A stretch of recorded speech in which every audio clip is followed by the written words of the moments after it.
ई way bill के बारे में, ई वे बिल कैसे बनाया जाता है और किसे बनाना होता है और ये कौन कौन बना सकता है।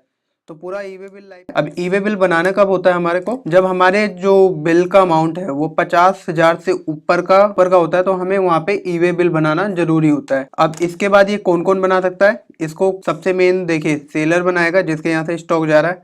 इन केस अगर सेलर नहीं बना सकता, सेलर के पास लॉगिन नहीं हो पा रहा या कुछ भी प्रॉब्लम्स आ रही है, तो उसके बाद बायर के पास भी एक्सेस होता है। बायर भी चाहे तो वो भी क्रिएट कर सकता है ई वे बिल को। बायर भी नहीं बना रहा तो इस बिल को ट्रांसपोर्टर भी बना सकता है ई वे बिल। क्यों, ट्रांसपोर्टर को ई वे बिल चाहिए होता है जब भी वो गुड्स की वैल्यू 50,000 से ऊपर की होगी। तो चलिए देखते हैं कैसे इसका लाइव ई वे बिल बनाना है। तो इसके लिए सबसे पहले कुछ नहीं करना, आप सीधा गूगल पे लिखिए ई वे बिल लॉगिन। ठीक है, सबसे पहले आपको ये वाली वेबसाइट डालनी है eWaybill.gst.in पे आना है। ठीक है, इसके बाद यहाँ पे ये लॉगिन का ऑप्शन होता है, यहाँ से लॉगिन कर लेना है। अगर आप फर्स्ट टाइम आ रहे हो तो आपको क्या करना है, ये रजिस्ट्रेशन वाले टैब पे क्लिक करना है, यहाँ से अपना रजिस्ट्रेशन कर लेना है। यहाँ पे ई वे बिल जनरेशन का एनरोलमेंट ऑफ ट्रांसपोर्टर, अगर आप ट्रांसपोर्टर हो तो आपका यहाँ से होगा, नहीं तो आपका यहाँ से होगा। यहाँ से क्लिक कर लेना आप। यहाँ पे क्लिक करते ही आपसे आपका जीएसटी नंबर मांगेगा, कैप्चा डालना। जीएसटी नंबर और कैप्चा डालते ही आपसे कुछ बेसिक सी डिटेल्स मांगी जाएगी, जस्ट लाइक जैसे हम अपनी ईमेल आईडी क्रिएट करते हैं वैसे ही नॉर्मल डिटेल्स मांगेगा। वो डिटेल्स यहाँ पे फिल कर देनी है हमारा, फिर यहाँ से ई वे बिल का यूजर आईडी पासवर्ड जनरेट हो जाएगा। अब इसके बाद हमें लॉगिन करना है। लॉगिन करने के लिए क्या करना है, लॉगिन पे क्लिक करना है आपको। लॉगिन पे क्लिक करते ही आपके सामने कुछ इस तरह की डिस्प्ले आएगी। ये डिस्प्ले आते के साथ देखिए सबसे पहले जो मैं बता रहा था ना, इफ यू मतलब एक एरर आता है, हो सकता है आपके सामने भी एरर आए कुछ इस तरह का।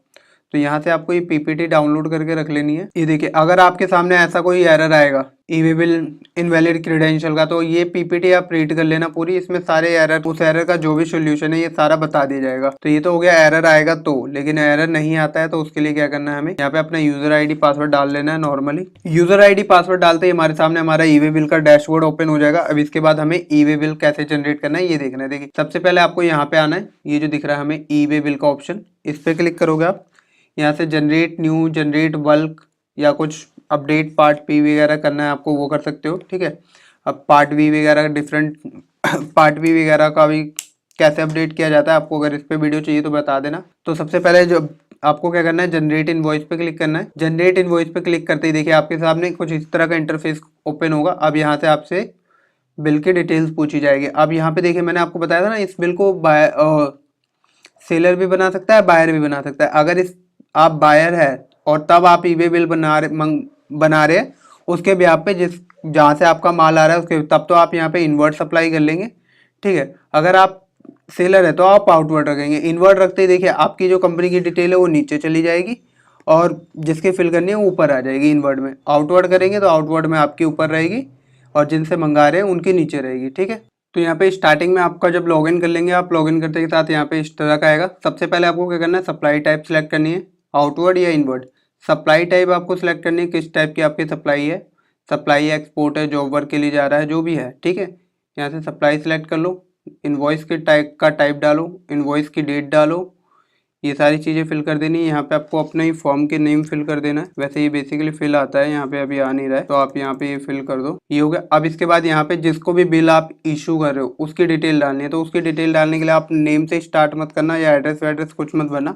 आप क्या करो, सीधा उसका जीएसटी नंबर फिल कर दो। बाकी की चीज़ें क्या होगी, ऑटो फिल आ जाएगी। यहाँ पे आपको कुछ करना नहीं पड़ेगा। ये जीएसटी नंबर फिल करते ही यहाँ पे हमारे पास सारी चीज़ें ऑटो फिल आ गई। यहाँ पे जो भी आप बेच रहे हो प्रोडक्ट उसका नाम डाल दो। यहाँ पे डिस्क्रिप्शन, HSN कोड मैंडेटरी है, यहाँ पे HSN कोड आपको डालना ही पड़ेगा, वो भी चेक करके डालिएगा। HSN कोड आपको नहीं पता तो आप गूगल सर्च कर लीजिए जो भी आपका गुड्स है कि उसका HSN कोड क्या है, वो डाल के फिर उसके बाद क्वांटिटी डालो। उसके बाद इसकी टैक्सेबल वैल्यू जो भी है, टैक्सेबल वैल्यू कौन सी होती है हमारी, टैक्स लगने से पहले की वैल्यू, वो डाल दो। यहाँ पे जो भी टैक्स रेट लग रहा है उसके ऊपर वो डालना है आपको। ये देखिए हमारा टैक्स लग गया, IGST लगा है यहाँ पे। उसके बाद यहाँ पे ये किलोमीटर वगैरह ऑटोमेटिकली कैलकुलेट कर लेगा। उसके बाद ये आपको ट्रांसपोर्ट टाइप सेलेक्ट करना है, कैसे जा रहा है, गाड़ी से जा रहा है, कैसे जा रहा है। ये हो गया, व्हीकल हो गया, रेगुलर हो गया। ठीक है, यहाँ पे व्हीकल नंबर डाल देना है आपको। उसके बाद आपको क्या करना है, प्रीव्यू करके इस पर व्यू कर लेना है। ये अलर्ट दे रहा है कि ये आपका जो डाटा है वो सारा GSTR1 में मैच होगा, तो आप सोच समझ के एक बार चेक कर लीजिए। तो इस तरह का आपका ये ई वे बिल बनेगा। ठीक है, तो ये था प्रोसेस पूरा।